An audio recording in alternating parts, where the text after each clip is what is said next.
할렐루야. 네. 이제 다음 주가 명절이네요. 네. 다음 주에 명절 새로 못 오실 분들도 계실 것 같아서 다음 주에 제가 설교가 아니어서 먼저 땡겨서 설교를 준비를 했습니다. 네. 명절에 경험하는 문제들이라는 그 주제로 해서 신문기사가 이렇게 난 걸 봤거든요. 명절에 경험하는 문제들.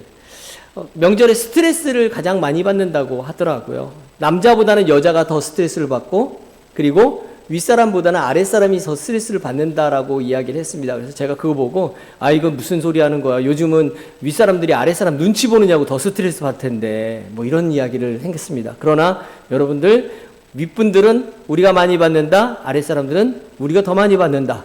다 똑같습니다. 네.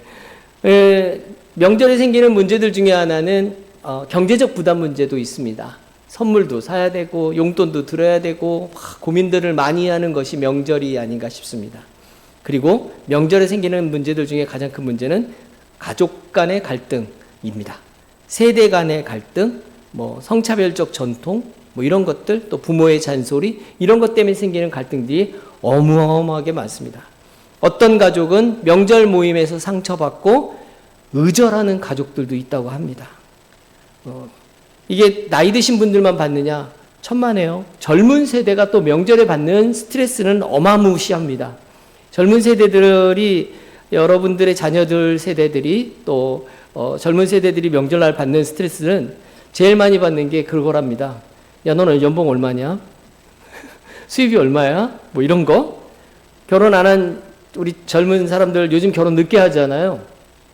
요즘 왜 결혼을 늦게 하는지에 대해서 어떤 사회심리학자가 그런 이야기를 하더라고요. 요즘 결혼을 늦게 하는 이유는 오래 살기 때문에 100세까지 살아야 되서 결혼을 늦게 하는 거다. 이렇게 이야기를 합니다. 그래서 인생의 80%를 결혼이라는 거에 묶여서 살 수 없다라고 생각하는 젊은 사람들이 꽤 많다라는 거죠. 그게 심리학적으로 심리적으로 그 안에 내면에 깔려 있다라는 겁니다. 예. 생각해 보니까 상당히 오래 살아야 되는데 결혼을 빨리 하면 상당히 오래 가족에 묶여야 되는 그런 일이 맞는 것 같습니다. 네. 저희 때만 해도 결혼을 일찍을 했지 않습니까? 저희 때만 해도 일찍 하고 우리 권사님들 때도 결혼 일찍 하셨죠? 저도 27에 결혼을 했거든요. 네, 27에 결혼을 해서 가정을 이루고 보니까 너무 빨리 했구나라는 생각을 요즘 들어서 합니다. 네. 아직도 살 날이 많이 남았는데 예, 그런 마음이 듭니다. 자녀들 문제, 또 자녀 문제들 또 많은 여러 가지 문제들이 일어납니다. 왜 명절 때 이런 갈등들이 생겨날까요? 명절에 갈등들이 생겨나는 이유는 자녀가 부모 마음을 몰라서 그렇습니다. 그리고 부모는 자녀 마음을 모르기 때문에 이런 문제가 생기는 겁니다. 왜 모를까요? 말하지 않으니까요. 네. 듣기 싫으면 나한테 잔소리 좀 그만해. 그러니까 이게 언제까지 이런 말하고 싶은, 그러니까 자기 속마음을 꺼내는 때가 언제냐면 견디다 못해갖고 빵 터질 때 속마음을 드러내는데 그때는 이미 서로에게 상처를 주는 날선 검 같은 그런 말들을 이렇게 내뱉게 되기 때문에 이게 문제가 되어지는 거죠. 초코파이 노래 아시나요? 말하지 않아도 알아요. 이런 이야기 노래. 네, 말하지 않아도 알 수 있는 건 초코파이 맛밖에 없더라. 이런 얘기도 있습니다. 네, 말해야 합니다. 그러니까 이 말이 문제가 골마 터질 때까지 있다가 도저히 견딜 수가 없어서 잔소리 듣기 싫어갖고 그때 이야기하는 게 아니라 평상시에 서로 대화를 통해서 이야기를 해야 되는데, 문제는 부모가 잔소리하는 거에 대해서 자식이 평상시에 얘기를 하면 이게 부모한테 대들어 그냥 알아서 듣지 이런 분위기면 얘기하지 못하죠. 사실은 부모에게 있어서 자식은 굉장히 소중한 존재이기도 합니다. 가족에게 있어서 어른들은 자기 자녀들, 그 가족들이 굉장히 소중한 존재입니다. 부모의 자랑거리가 뭘까요? 나이 먹으면 너희 부모들은 무슨 자식 자랑으로 삽니다. 노인들이 모이면 무슨 얘기할까요? 노인들이 모여서 하는 얘기 둘 중에 하나입니다. 하나는 정치인이 씹기, 네. 하나는 자식 자랑, 네. 아니면 세 번째 하나 더 있군요. 아픈데 이야기. 난 어디가 아파. 나 무슨 자랑도 아니고 어디 아프다 그러면 왜 이렇게 다 아프다고 이야기하죠. 네. 나이 드신 권사님들 자랑거리, 내가 건강한 거, 돈 많은 거, 내가 똑똑한 거 아니잖아요. 내 자식이 유명한 대학 나온 거, 내 자식이 큰 사업체 운영하는 거, 뭐 내 자식이 잘 사는 거, 내 자식 똑똑한 거, 내 자식 건강한 거, 이게 자랑거리 아닙니까? 노인복지관에 자원봉사를 갔었는데 점심시간에 점심을 먹는데 저쪽에 있는 할머니들이 막 모여셔갖고 밥 먹으면서 막 이야기를 하시는데 자기 자랑을 엄청 하세요. 예, 자기 자식 학력도 자랑하고요. 수입도 자랑하고 어떤 분은 자기 자식이 뭐 고위 공무원이라고 이거 자랑하시고 자식 잘 된 거 막 자랑합니다. 근데 할머니 한 분이 아무 말 안 하고 가만히 앉아 계세요. 밥만 열심히 드십니다. 그러다가 이 할머니가 나중에 알고 봤더니 이 할머니가 자식이 없어요. 혼자 사신 할머니인데 자식이 없는 할머니입니다. 그러니까 남들은 자식 자랑하는데 할 말이 없어 입을 꾹 다물고 계시다가 한창 자랑들이 막 열이 올랐을 때 죄를 확 뿌리더라고요. 뭐라 그러셨을 것 같아요? 그리 잘난 자식 두고 왜 복지관에서 무료 급식 먹고 있어? 잘난 자식 집에서 맛있는 거 먹으면서 살고 있어야지. 이 말 한마디에 할머니들이 입 꾹 다물고 그냥 밥만 먹더라고요. 여러분, 우리는 다 자녀가 형통하는 복 받기를 원합니다. 예, 여러분 자녀들이 하나님과 함께 하셔서 하나님이 함께 해주셔서 범사가 잘 되는 복 받기 원하십니까? 그럼 여러분들 자녀들을 대할 때에 오늘 에베소 6장 4절과 열왕기상 2장 1절의 4절 말씀을 꼭 기억해야 됩니다. 사람들은 누구나 다 나이를 먹으면 늙은 이가 됩니다. 그죠? 늙은 이. 한자로 뭐라 그러죠? 늙은 사람. 노인이라고 합니다. 그죠? 예. 나이를 먹은 값을 못하는 사람을 뭐라고 부르죠? 예, 뭐라고 말씀드리기 참 어렵습니다만, 나이는 먹었는데 나이 값을 못한다. 예. 뭐 주책 바가지부터 시작해가지고 뭐 별 이야기들이 다 나오시더라고요. 네.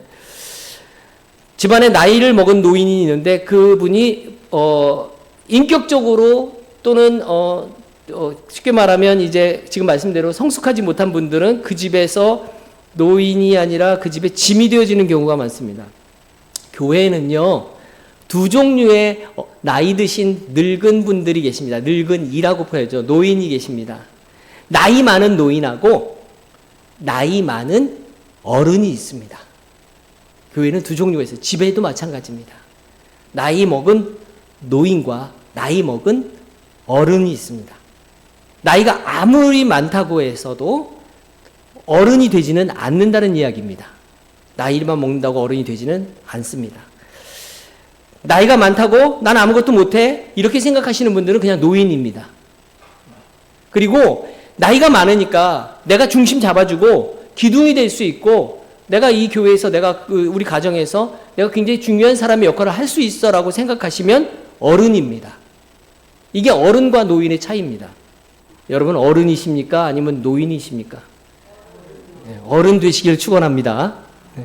난 아무것도 못해 이러시면 안 돼요. 네. 난 나이 먹어서 내가 뭘 하겠어? 집안에서 뭐 이제는 여러분 지금 아직 이 자리에는 아직 늙은 사람이 아니고 젊은 분들도 있습니다. 노인이라고 얘기하기에는 젊은 분들이 많잖아요. 네.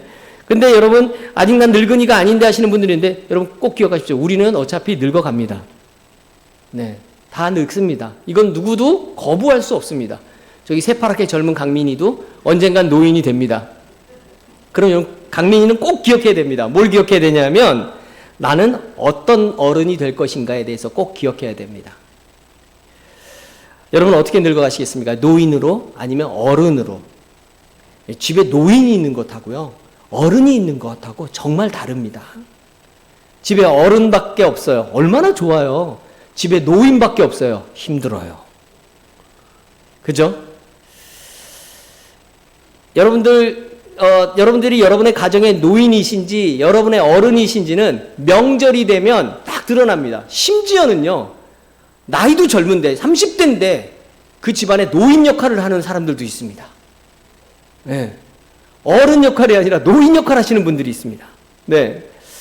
여러분 명절이 되면 잘 들었는데 칭찬, 격려, 그리고 뭐 교훈, 뭐 훈계, 아니 훈계까지는 필요 없어요. 칭찬과 교훈과 뭐 이런 것들이 가득할 명절에 노인들은 어떤 말을 할까요? 칭찬, 격려, 교훈, 훈계로 가득해달 명절에 노인들은 어떤 말을 할까요? 모르시죠? 여러분은 안 하셔서 모르시는 거예요. 잔소리만 합니다. 네. 여러분, 잔소리가 되느냐, 훈계가 되느냐, 전혀 다릅니다. 여러분의 자녀가 형통하기를 위해서 오늘 성경에서 몇 가지만 여러분 기억하시면 좋을 것 같아요. 오늘 에베소서에게 부모에게 굉장히 중요한 명령이 주어집니다. 이건 부모에게 주는 아비드라라고 이야기하는 이 아비는 집안의 어른을 이야기하는 겁니다. 여러분들이 집안의 어른이라면 여러분 이 명령을 꼭 기억하십시오. 너희 자녀를 노엽게 하지 말고 오직 주의 교훈과 훈계로 양육하라. 뭐 하지 말라고요? 노엽게 하지 말라고요. 자녀를 단순히 권위로만 통제하지 말고 하나님의 말씀으로 그들을 양육하라는 도전입니다. 그래서 부모의 역할은요, 자녀가 주님 안에서 성장하고 믿음 안에서 그들의 삶을 세워나갈 수 있도록 이끌고 도와주는 것이 부모의 역할이라는 얘기입니다. 그러기 위해서 필요한 게 있는데 뭐가 필요하죠? 자녀 세대, 그러니까 우리 가족들 세대의 아픔을 이해하셔야 됩니다. 여러분만 힘들다고 생각하지 마십시오. 여러분 자녀들 많이 힘듭니다. 요즘 젊은 세대의 특징이 뭔지 아시나요? 요즘 청소년들의 특징이 뭔지 아시나요?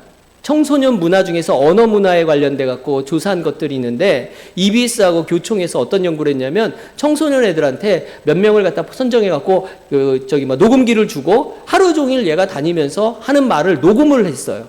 그리고 그 녹음했던 말들을 녹취를 만들어 갖고 얘가 어떤 말을 하고 친구들하고 어떤 이야기를 주고받는지를 확인했더니 이 학생이 하루 종일 한 이야기에, 이 청소년이 하루 종일 한 이야기에 거의 70%가 욕이었습니다.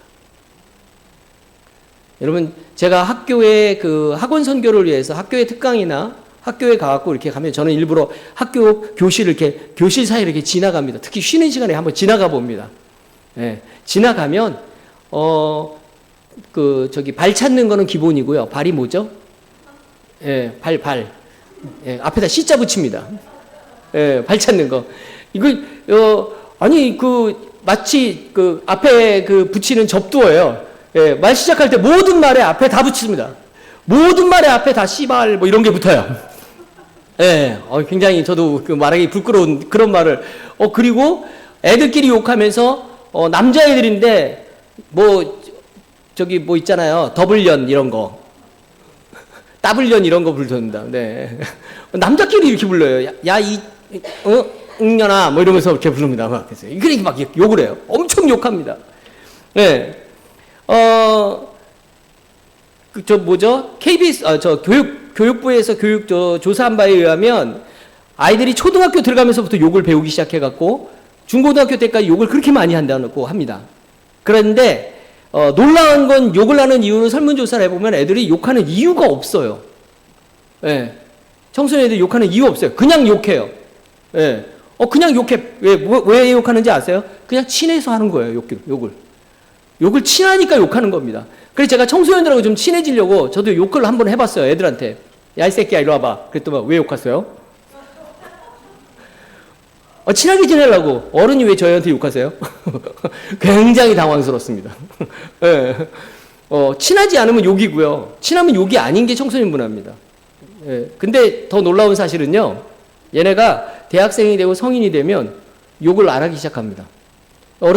대학생만 돼도 벌써 욕이 확 줄어요. 거의 욕 안 합니다. 그리고 대학교 졸업할 때쯤 되면 거의 욕 안 합니다. 왜 그러죠? 저건 애들이 하는 거야. 네, 청소년들이나 하는 거야. 이게 머릿속에 있어요. 청소년 시기에나 하는 거야. 생각해보니까 저도 청소년 시기에 별 이상한 말 많이 썼던 것 같아요. 이렇게 이상하게 암호도 만들어서 이야기하고 별 희한한 거 많이 썼지 않습니까?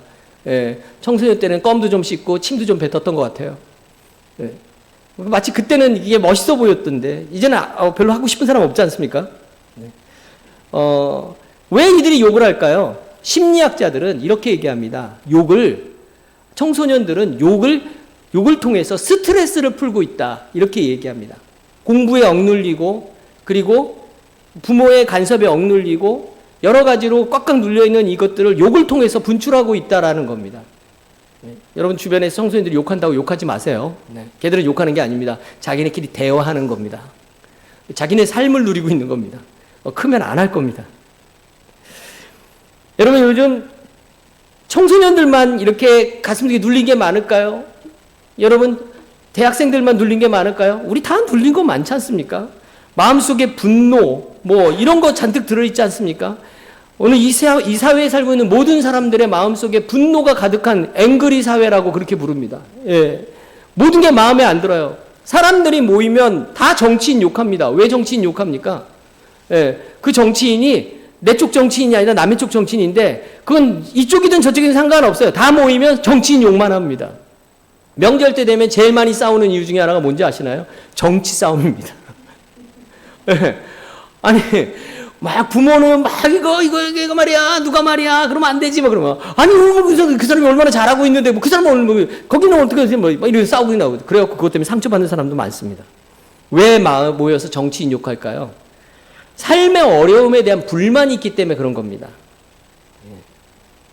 삶의 어려움들, 또 삶의 근심들, 걱정들, 이런 분노들, 이런 분노들이 가득한 세대에게 에베소서 6장 4절에서 뭐라고 이야기하는지 여러분 기억하십시오. 아비들아, 어른들아, 너희 자녀를 노엽게 하지 말라.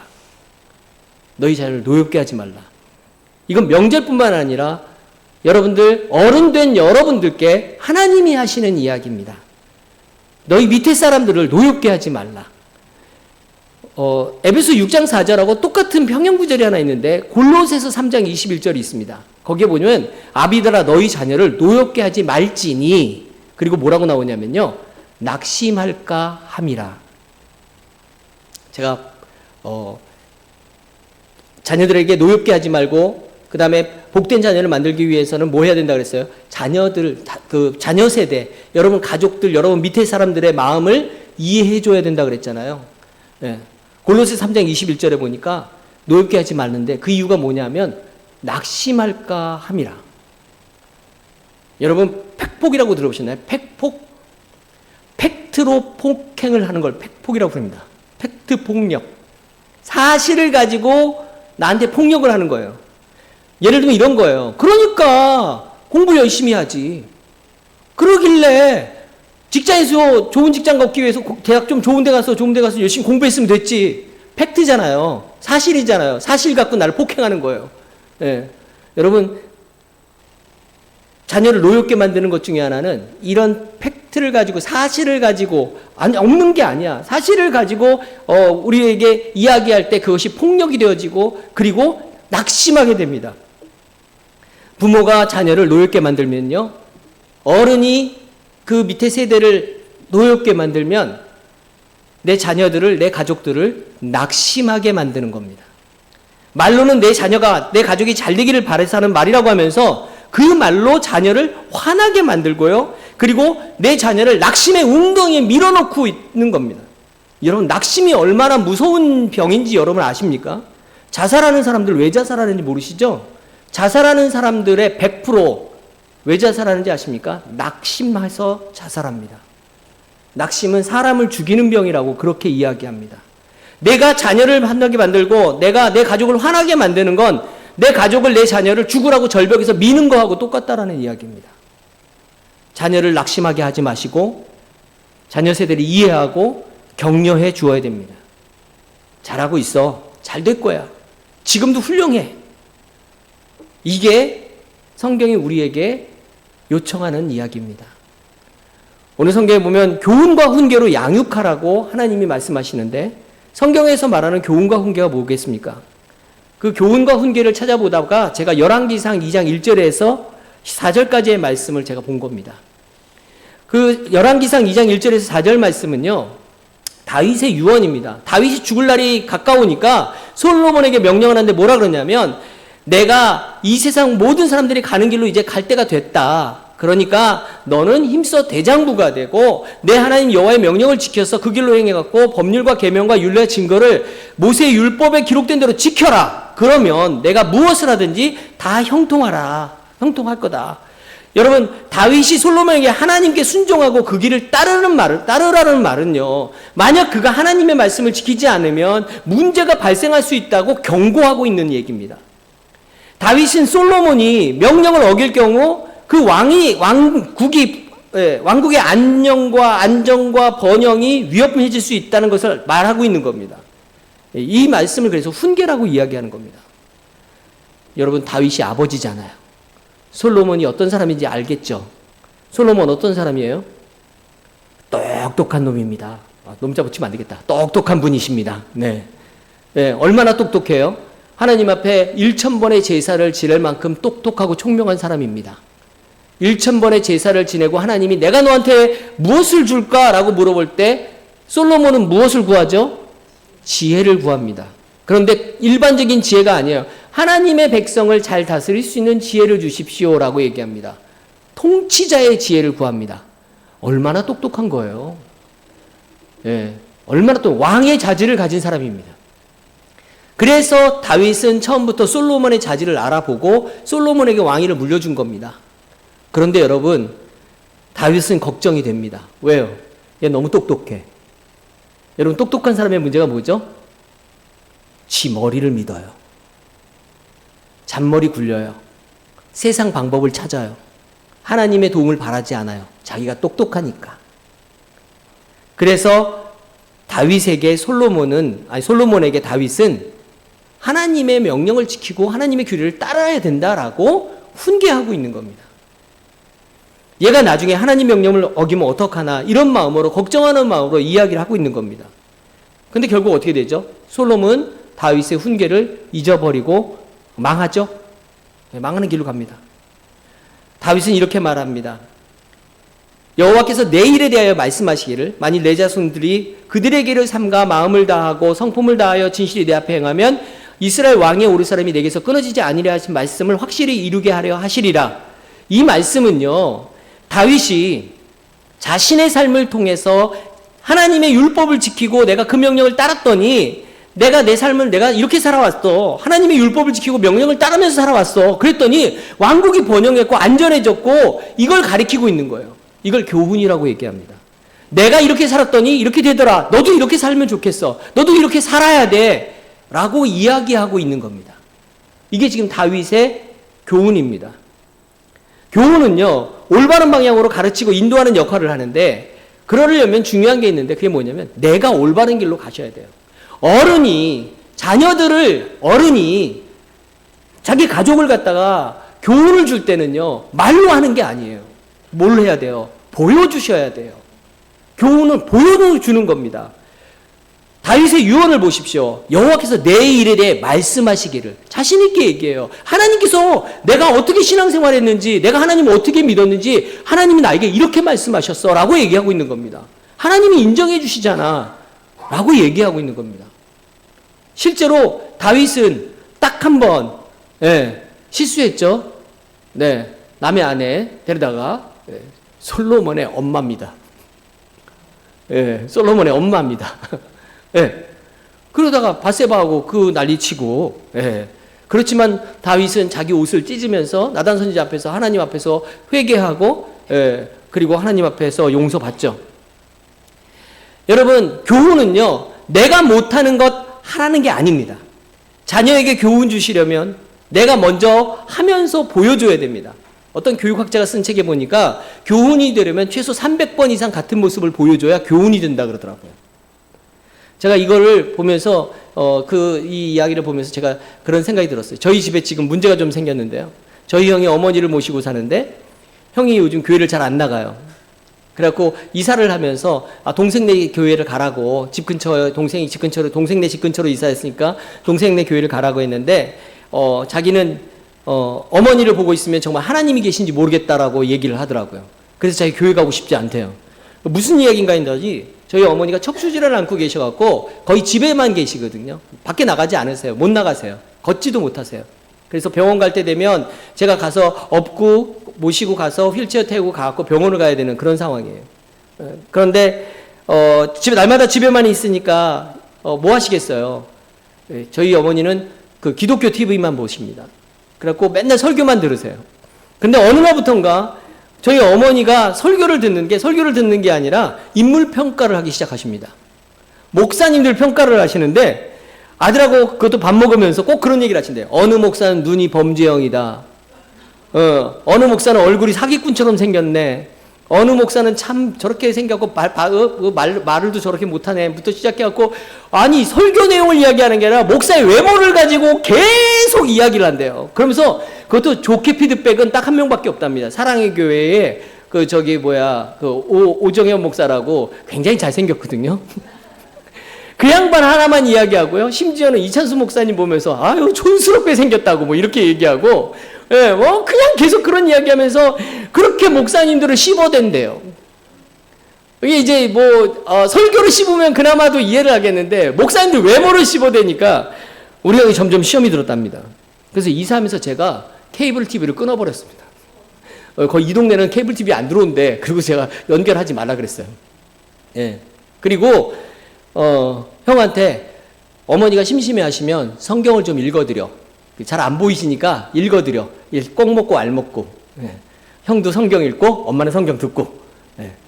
성경으로 돌아가자. 지금 그 분위기로 가고 있습니다. 어머니가 밥 먹을 때마다 자식한테 하는 모습을 보고 어느 자식이 교회 나가고 싶겠습니까?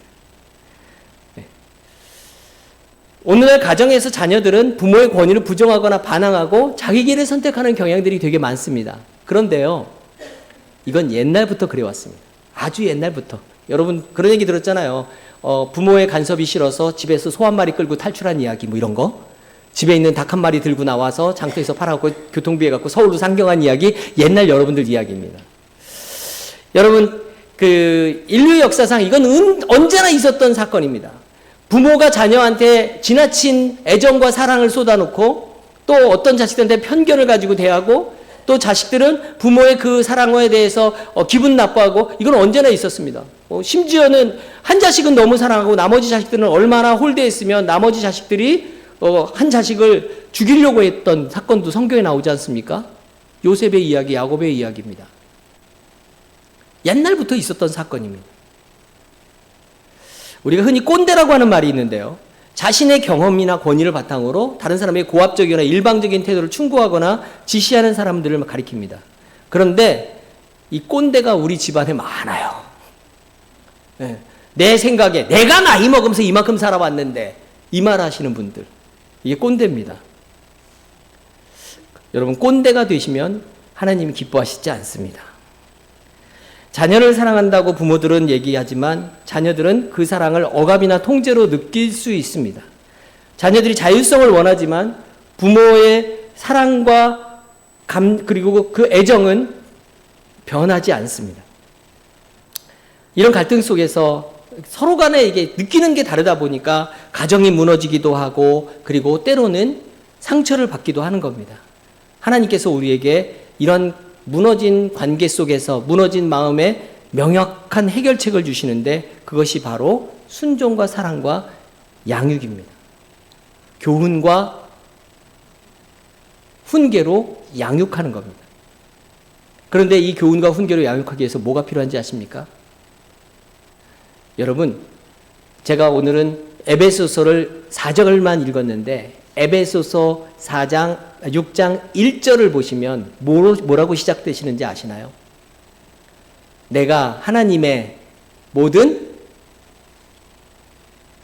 에베소 6장 1절 한번 읽어보실래요? 에베소서 6장 1절. 네. 자, 어디서? 주 안에서. 우리의 교훈과 훈계는 어디서 이루어져야 됩니까? 주 안에서. 여러분 주 안에서 이 말을 다른 걸로 뭐라고 얘기할까요? 사랑 안에서, 은혜 안에서, 성경 안에서, 성령 안에서. 여러분들이 어른으로 여러분들의 가족들에게, 여러분의 자녀들에게 이야기하실 때 항상 기억하십시오. 내가 은혜 안에서 말하고 있는가? 내가 은혜 안에서 양육하고 있는가? 내가 은혜 안에서 교훈을 주고 있는가? 내가 은혜 안에서 내 자녀를 훈계하고 있는가? 은혜의 역사는 구약 시대에만 이루어지지 않습니다. 오늘날에도 하나님의 은혜는 우리 가정 안에서 역사하는 줄 믿으시기 바랍니다. 자녀가 부모에게 순종하고 부모가 자녀를 사랑으로 인내로 양육하면서 나아갈 때 거기에 꼭 필요한 게 바로 은혜입니다. 말씀에 기대어 또 하나님의 은혜에 기대어 그렇게 양육하시고 그렇게 훈계하시고 그렇게 교훈하시면 여러분 하나님이 그 자녀의 그리고 그 가족의 일생을 도와주시고 책임져 주실 줄 믿으시기 바랍니다. 종종 우리 가정 내에서 발생한 갈등들이 해결되지 않을 것 같처럼 느낄 수도 있고 그리고 지금까지 내가 이미 가족들에게 준 상처 때문에 또 이미 내가 가족들에게 줬던 말했던 것들로 인한 그런 아픔들 때문에 무너진 관계가 회복되지 않을 것 같이 보일 수도 있습니다. 그러나 하나님의 은혜는 그 상처들을 꼬매시고 치료하시는 능력이 있는 줄 믿으시기 바랍니다. 부모는 자녀의 성장을 위해 필요한 사랑과 지혜를 하나님께 구하십시오. 자녀는 부모의 권위를 인정하고 순종하는 마음을 달라고 기도해야 됩니다. 다가오는 명절, 여러분 이제 각 집안에 노인이 되지 마시고 각 집안에 꼰대가 되지 마시고 여러분의 가정에 여러분의 가족의 어른이 되시기를 주님의 이름으로 축원합니다. 기도하겠습니다.